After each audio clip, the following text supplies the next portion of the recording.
Hi and welcome to another video.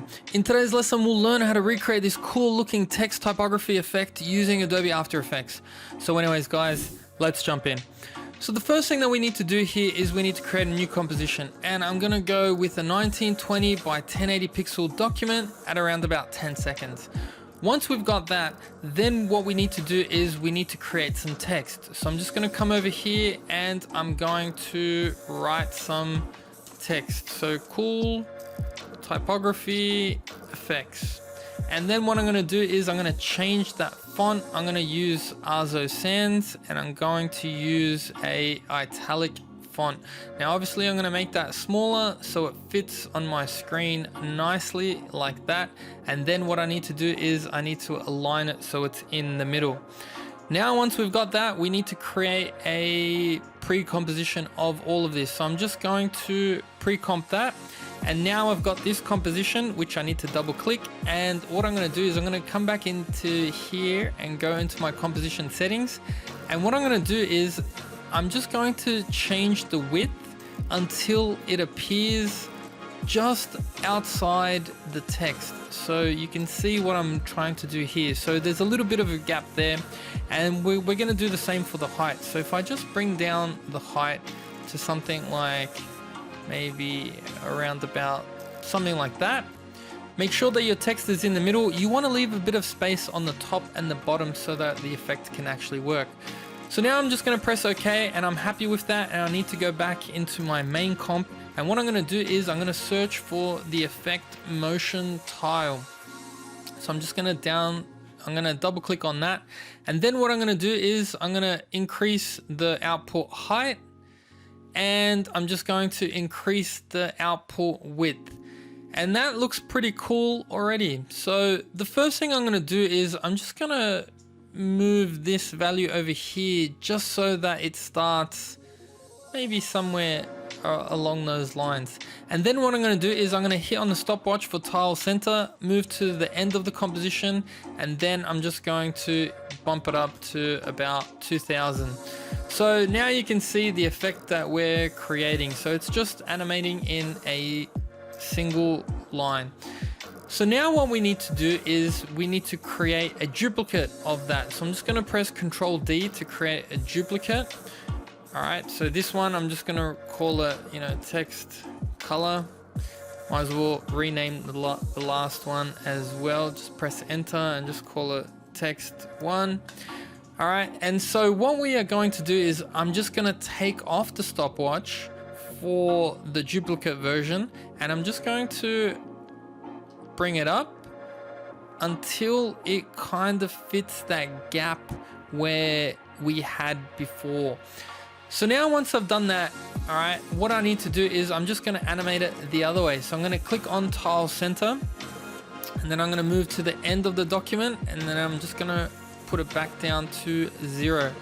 So now if you preview that, you're going to have one line going one way and another line going another way, and that's looking pretty good.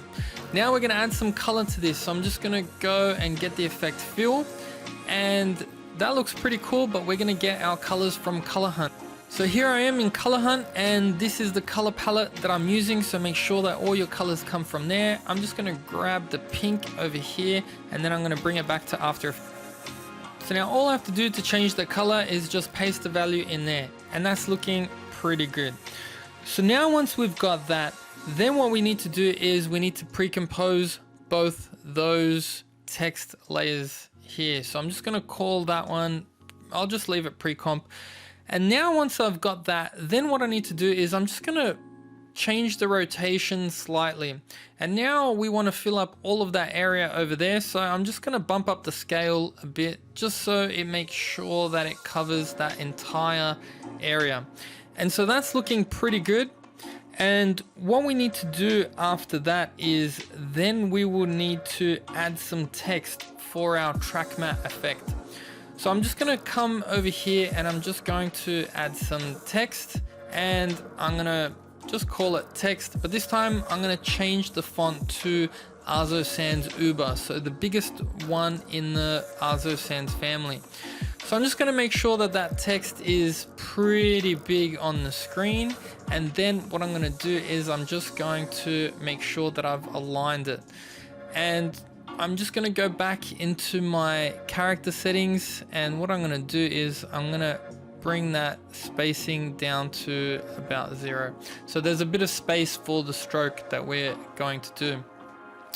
So now once I've got that, what we need to do is we need to firstly go back into our pre-comp settings over here. And what I'm going to do is I'm going to create a new solid. And what this solid is going to be is the background for this composition. So I'm going to get my colors from Color Hunt again.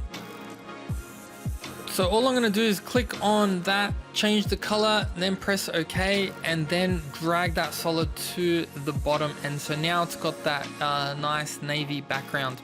So now if I go back to the comp that I'm working on, if I go to my text and then go to track matte and go to alpha matte, now you can see that the text is all filled in with all of this and it's looking pretty good. So now what we need to do is I'm just going to add some animation to this. So I'm going to make sure that I'm on the first frame and I'm going to go into my effects and presets, and then I'm going to put slow fade on as an animation preset on the text. And if I preview that, you can now see that the text kind of fades in over a few seconds, and I think that looks pretty cool as well. So now once I've done that, what I need to do is I need to highlight both these layers and then I need to pre-compose that. So I'm just gonna call this one final. So now for the final few touches. So the first thing that we're going to do is we're going to add a stroke to this. So what I'm going to do is I'm going to right click on our layer and go to layer styles, go to stroke. And then if you go into your stroke options, you can change the colors to whatever you like. So I'll probably keep mine white. Once we've done that, then what we need to do is we need to create a background for this. So I'm just going to create a new solid, and then it doesn't matter about the color because I'm going to add a effect called gradient ramp, and I'm just going to put that in there. And then what I'm going to do is go to Color Hunt and change these two colors to the color scheme that I was using. So once I've got my colors, I can just paste them in, and then you can change it. You can change some of the settings if you like. So I've turned that into more of a radial ramp, and so I can, move around with some of the settings.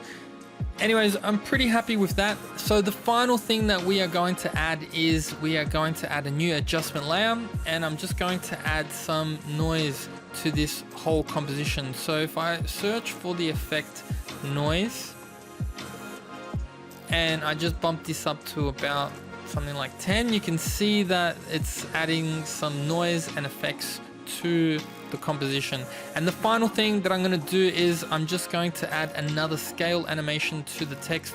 So what I'm going to do is I'm going to set my keyframe at, let's say, about 3 seconds. I'm going to set that to 100, and then I'm going to bring it back down and I'm going to go to about 90, and then if we preview that, you can see now the text is kind of zooming in as well. So anyways, that's about it for this quick and short tutorial. I hope you learned something. Thanks for watching, and I'll see you guys next time.